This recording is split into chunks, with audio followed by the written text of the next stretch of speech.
அனைவருக்கும் வணக்கம். TNPSC Indian polity இந்திய அரசியலமைப்பு தான் பார்க்க போகிறோம். இந்த இந்திய அரசியலமைப்பை ஒரு தொகுப்பாக பார்த்துட்ருக்கோம். ஆல்ரெடி நான் பார்ட் 1லேருந்து பார்ட் 25 வரையும் கொடுத்துருக்கேன். இப்போ நம்ம பார்க்க போகிறது part 26. TNPSC group 1, group 2, group 4, V.A.O, SA மற்றும் அனைத்து விதமான காம்படிட்டிவ் எக்ஸாமுக்கு தேவையான இந்திய அரசியலமைப்பை முழுமையான ஒரு தொகுப்பாக பார்த்துட்ருக்கோம். அது மட்டும் இல்லாமல் குரூப் 1, குரூப் 2 உடைய மெயின்ஸ் தேவையான பாயிண்ட்ஸ் நான் இந்த வீடியோவில் இணைத்து கொடுத்துட்ருக்கேன். போன வீடியோவில் நம்ம எதை பற்றி பார்த்துருந்தோம் அப்படின்னா ஸ்டேட் எமர்ஜென்சியோடைய ப்ரொசீஜர், ஃபைனான்ஸ் எமர்ஜென்சி அதை பற்றி பார்த்துருந்தோம். நிதி நெருக்கடி மற்றும் மாநில நெருக்கடி பற்றி பார்த்துருந்தோம். இந்த வீடியோவில் நம்ம பார்க்க போகிறது பார்ட் 19 பகுதி 19 மிஸ்சிலேனியஸ் அதர் ப்ரொவின்சஸ் பற்றி பார்க்க போகிறோம். இதர வகை இனங்கள், தமிழில் இதர வகை இனங்கள். இந்த மிஸ்சிலேனியஸ் அதர் ப்ரொவின்சஸ் ஆர்டிகல் 361லேருந்து 367 வரை இருக்குது. இதில் நம்ம முக்கியமாக தெரிஞ்சுக்க வேண்டியது என்னென்னா எதுவுமே இல்லை. இதில் பார்ட் 19 இந்த ஆர்டிகல்ஸ் மட்டும் தெரிஞ்சுக்கோங்க, அது மட்டும் போதும். அடுத்து நம்ம பார்க்க போகிறது பார்ட் 20. இது அமெண்ட்மெண்ட் ப்ரொசீஜர். அமெண்ட்மெண்ட் ப்ரொசீஜர்னால் சட்ட திருத்த நடைமுறைகள். இந்த சட்ட திருத்த நடைமுறைகள் என்னென்னா இதில் என்னென்ன ஆர்டிகல்ஸ் குறிப்பிட்டிருக்காங்க அப்படின்னு பார்க்கலாம். இதில் ஃபஸ்ட்டு நம்ம பார்க்க போகிறது ஆர்டிகல் 368. 368 எதை பற்றி பேசுது அப்படின்னா power of parliament to amend the constitution and procedure. நம்ம எல்லாருக்குமே தெரியும், பார்லிமெண்ட்டில் தான் அமெண்ட்மெண்ட் பாஸ் பண்ணுவாங்க. சட்ட திருத்தத்தை மேற்கொள்கிறது எங்கன்னா பாராளுமன்றம். அந்த பாராளுமன்றத்துக்கு சட்ட திருத்தம் மேற்கொள்ளும் போது அரசியலமைப்பு சட்டத்தின்படி அந்த ப்ரொசீஜர் எப்படி மேற்கொள்ளுவாங்க அப்படின்னு அதெல்லாம் குறிப்பிடக்கூடிய ஒரு ஆர்டிகல் தான் ஆர்டிகல் 368. இதில் நம்ம முக்கியமாக பார்க்க வேண்டியது ஸ்பெஷல் மெஜாரிட்டி. எந்த முறையில் சிறப்பு பெரும்பான்மை மூலயமா மட்டுமே எல்லா விதமான சட்ட திருத்தங்களுடைய அமெண்ட்மெண்ட், அதாவது சட்ட திருத்தத்தை பாஸ் பண்ண முடியும். அது எப்படின்னு பார்க்கலாம். First part 3. Part 3 fundamental rights, அடிப்படை உரிமைகள். இது ஆல்ரெடி பல வீடியோஸில் நான் போன வீடியோஸ்லேயே கொடுத்துருப்பேன். அதை பார்க்குற நண்பர்கள் பார்த்துட்டு வாங்க. பார்ட் 3 அடிப்படை உரிமைகள். அந்த அடிப்படை உரிமைகள் பற்றியும் பார்ட் 4ல் இருக்கக்கூடிய DPSB directive principles of state policy, அதுவும் பிரசிடென்ட்ஸ் ப்ரொசீஜர், குடியரசுத் தலைவரின் நடைமுறை. அடுத்து சுப்ரீம் கோர்ட், ஹை கோர்ட் அவங்களுடைய ப்ரொசீஜர், அது உயர்நீதிமன்றம் உச்ச நீதிமன்றத்துடைய நடைமுறைகள். அடுத்து schedule 7 relation between central and state, மத்திய மற்றும் மாநில அரசுடைய உறவுகள். அடுத்து ஆர்டிகல் 368 குறிப்பிடக்கூடிய அமெண்ட்மெண்ட் நீட் ஸ்பெஷல் மெஜாரிட்டி. மேலே குறிப்பிட்டக்கூடிய எல்லா அமெண்ட்மெண்ட்டுக்கும் சிறப்பு பெரும்பான்மை தேவை அப்படின்னு சொல்லக்கூடியது. இது எல்லாமே எதில் வருது? ஆர்டிகல் 368 குறிப்பிட்டிருக்கூடிய அமெண்ட்மெண்ட் மூலியமாக தான் இது எல்லாமே பாஸ் பண்ணுவாங்க. அமெண்ட்மெண்ட்னா சட்ட திருத்தம். இப்போ நான் அங்கே சொல்லியிருக்கக்கூடிய ஃபர்ஸ்ட் பார்ட் 3, பார்ட் 4 அந்த பிரசிடென்ட்டோடைய ப்ரொசீஜர், அப்புறம் சுப்ரீம் கோர்ட், ஹை கோர்ட், இந்த ஷெட்யூல் 7 இது எல்லாத்துக்கும் சேர்த்து என்ன தேவைன்னா இது எல்லாத்துக்குமே ஸ்பெஷல் மெஜாரிட்டி, சிறப்பு பெரும்பான்மை தேவை. அந்த சிறப்பு பெரும்பான்மைனா என்னென்னா பாராளுமன்றத்தில் இருக்கக்கூடிய 3/2 பங்கு மக்கள் வாக்களிக்கணும். இந்த 3/2 எத்தனை பேர் அப்படின்னா பாராளுமன்றத்தில் மொத்தம் இருக்கக்கூடிய எம்பிகளின் எக்ஸாம்பிளுக்கு இப்போ 300 பேர் இருக்காங்கன்னு வச்சுக்கோங்களேன். அந்த 300 பேரில் 200 பேர் வாக்களிக்கணும், கம்பல்சரியாக வாக்களிக்கணும். அப்படி அளித்தா மட்டும்தான் இங்கே சொல்லியிருக்கக்கூடிய அந்த 5மே செல்லுபடியாகவும். அப்போ தான் அமெண்ட்மெண்ட் பாஸ் பண்ண முடியும், சட்ட திருத்தம் மேற்கொள்ள முடியும். எங்கே?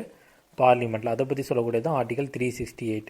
அடுத்து நம்ம பார்க்க போகிறது பார்ட் 21. பார்ட் 21 எதை பற்றி பேசுது அப்படின்னா ஸ்பெஷல் ப்ராவின்சஸ் ஃபார் ஸ்டேட், மாநிலங்களுக்கான சிறப்பு வழக்காடு நடைமுறைகள், மாநிலங்களுக்கான சிறப்பு வழிகாட்டு நடைமுறைகளை பற்றி பேசக்கூடியது.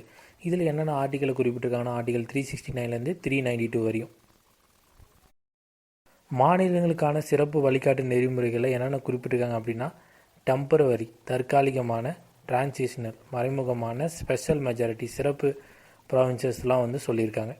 இதில் ஃபஸ்ட்டு நம்ம பார்க்க போகிறது ஆர்டிகல் 370. இதில் ஆர்டிகல் 370 எதை பற்றி பேசுதுன்னா special provinces of Jammu and Kashmir, Jammu and காஷ்மீரோடைய சிறப்பு அங்கீகாரத்தை பற்றி பேசுது. ஸ்பெஷல் ப்ராவின்சஸ்னால் ஜம்மு அண்ட் காஷ்மீரோடைய சிறப்பு அங்கீகாரம். அந்த சிறப்பு அங்கீகாரம் எதை பற்றி பேசுகிறாங்க அப்படின்னா இப்போ ஜம்மு அண்ட் காஷ்மீர்ன்றது இந்திய கான்ஸ்டியூஷன் அடிப்படையில் வருமானா இந்தியாவுக்கு முழுக்க இருக்கக்கூடிய அனைத்து மாநிலங்களுக்கும் இந்திய கான்ஸ்டியூஷன் செல்லுபடியாகும். ஆனால் ஜம்மு அண்ட் காஷ்மீருக்கு மட்டும் தனிப்பட்ட ஒரு கான்ஸ்டியூஷன். அந்த ஜம்மு அண்ட் காஷ்மீரில் இருக்கக்கூடிய முக்கியமான சில சிறப்பு அங்கீகாரத்தை பற்றி தான் நம்ம பார்க்க போகிறோம். நம்ம பார்க்க போகிறது temporary provisions with respect to the state of Jammu and Kashmir. தற்காலிக அங்கீகாரம் எங்கே ஜம்மு அண்ட் காஷ்மீர் கூட தற்காலிக அங்கீகாரம் எதுக்கு இருக்குது அப்படின்னா, டிஃபென்ஸ் பாதுகாப்பு, டெலிகாம்னா தொலைத்தொடர்பு, எக்ஸ்டர்னல் அஃபேர்ஸ்னால் வெளியுறவுத்துறை, அடுத்து மணினா பணம். இது 4க்கு மட்டும்தான் இந்தியாவுடைய கட்டுப்பாட்டில் இருக்குது. எது ஜம்மு அண்ட் காஷ்மீர். இது 4க்கு மட்டும்தான் இந்தியாவை அங்கே இது பண்ண முடியும். மீதி எதுக்குமே ஜம்மு அண்ட் காஷ்மீருக்கு இந்தியாவை போய் இது பண்ண முடியாது. இந்த 4 மட்டும் முக்கியம். டிஃபென்ஸ் அங்கே தான் நம்மளுடைய பெரும்பாலான மிலிட்ரி அங்கே தான் இருக்குது. பாதுகாப்பு, டெலிகாம் தொலைத்தொடர்பு, எக்ஸ்டர்னல் அஃபேர்ஸ் வெளியுறவுத்துறை, மணி மற்றும் பணம். இது 4க்கு மட்டும்தான். இதை நோட் பண்ணிக்கோங்க. இதுபோல் அடுத்து வரக்கூடிய வீடியோவில் நம்ம ஸ்பெஷல் ப்ராவின்சஸ், அதாவது ஜம்மு அண்ட் காஷ்மீரோட சிறப்பு அங்கீகாரம் பற்றி பார்க்க போகிறோம். இந்த ஜம்மு அண்ட் காஷ்மீரில் ஏன் இது 4 மட்டும் கொடுத்துருக்காங்க அப்படின்னா, ஜம்மு அண்ட் காஷ்மீருக்கு இந்திய அரசியலமைப்பு சட்டம் எதுவும் செல்லாது. இதை 4 தவிர இந்தியாவுக்கு இந்த 4ல் மட்டும்தான் ஜம்மு அண்ட் காஷ்மீர் மீது அதிகாரம் இருக்கிறது. சரிங்களா? அதனால தான் இது 4 மட்டும் ரொம்ப முக்கியமாக கொடுத்துருக்கிறது. இந்தியாவுக்கு ஜம்மு அண்ட் காஷ்மீர் மேல் உள்ள அதிகாரங்கள் என்னென்னா இது 4 மட்டும்தான், வேறு எதுவுமே கிடையாது. அது முதல்ல நம்ம நினைவு வச்சுக்கணும். ஜம்மு அண்ட் காஷ்மீருக்கும் இந்தியாவுக்கும் தனித்தனியான கான்ஸ்டியூஷன்ஸ் இருக்குது. இந்தியாவில் இருக்கக்கூடிய கான்ஸ்டியூஷன் வேறு, ஜம்மு அண்ட் காஷ்மீரில் உள்ள கான்ஸ்டியூஷன் வேறு. இப்போ நீங்கள் இங்கே ஒரு கேள்வி வரலாம், ஜம்மு அண்ட் காஷ்மீர் இந்தியாவோட தான் இருக்குது, அப்போ ஏன் அதுக்கு தனியான கான்ஸ்டியூஷன் அப்படின்னா, அந்த ஒப்பந்தம் மேற்கொண்டாங்க. அப்போவே சுதந்திரம் பெற்ற பிறகு ஒரு ஒப்பந்தம் மேற்கொண்டாங்க. ஜம்மு அண்ட் காஷ்மீர் இந்தியாவுடன் இணைந்தால் இந்த குறிப்பிட்டுள்ள இந்த 4 தவிர இது எதுக்கும் இந்தியா ஜம்மு அண்ட் காஷ்மீர் மீது அதிகாரம் செலுத்தக்கூடாது அப்படின்னு சொல்லிட்டு, அதனால தான் இந்த 4 ரொம்ப முக்கியமாக அவங்க கடைப்பிடிக்கிறாங்க. இதற்கான ஒப்பந்தம் எப்போ கையெழுத்திடப்பட்டது அப்படின்னா 1952 1952ஆம் ஆண்டு டெல்லி அக்ரிமெண்ட், டெல்லி ஒப்பந்தத்தின் மூலியமாக இந்த சிறப்பு அங்கீகாரம் கொடுக்கப்பட்டது ஜம்மு அண்ட் காஷ்மீருக்கு. எப்போ 1952ல். அப்போயிலிருந்து இப்போ வரையும் இந்தியாவுக்கு இருக்கக்கூடிய 4 முக்கியமான பவர்ஸ் இது தான். ஏன் அதை நான் திரும்ப சொல்கிறேன்னா, இது நீங்கள் முக்கியமாக தெரிஞ்சுக்க வேண்டியது. டிஃபென்ஸ்னால் என்ன? நம்மளுடைய பாதுகாப்பு. அதாவது ஜம்மு அண்ட் காஷ்மீரில் என்ன இருக்குது, காஷ்மீரில் பெரும்பாலுமான இடங்களில் ஃபுல்லாக இந்தியாவோட எல்லைகளில் யார் இருக்காங்கன்னா மிலிட்ரிஸ்லாம் அங்கே தான் இருக்காங்க. அவங்க பாதுகாப்பு கொடுத்துட்ருக்காங்க. இராணுவம் பாதுகாப்பு கொடுத்துட்ருக்கு. அந்த பாதுகாப்பு அளிக்கிறதும் யாருன்னா இந்தியா தான்.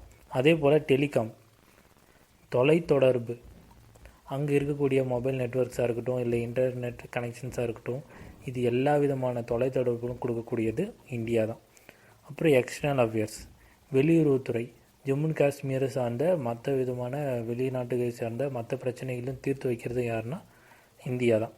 அடுத்து நிதி நிலையை பொறுத்தவரையும் ஜம்மு அண்ட் காஷ்மீருக்கு மற்ற மாநிலங்களுக்கு எப்படி இந்தியா மத்திய அரசு நிதி கொடுத்துட்ருக்கோ அதே போல் தான் ஜம்மு அண்ட் காஷ்மீருக்கும் நிதி கொடுத்து அழைச்சிருக்கு.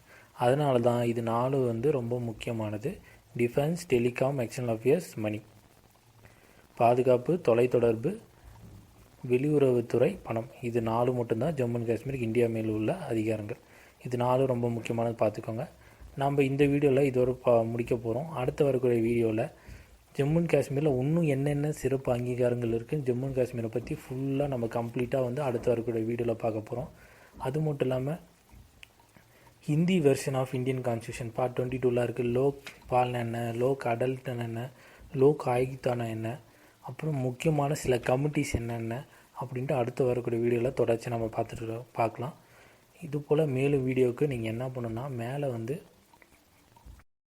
பட்டன் இருக்கும், அதை கிளிக் பண்ணிங்கன்னா ஃபர்தராக நோட்டிஃபிகேஷன் வரும். அதே போல் கீழே ஃபாலோ பட்டன் இருக்கும், அது கொடுத்தீங்கன்னா என்ன நீங்கள் ஃபாலோ பண்ணலாம். இதுபோல் மேலும் வீடியோவுக்கு என்னுடன் இணைந்து இருங்கள். நன்றி, வணக்கம்.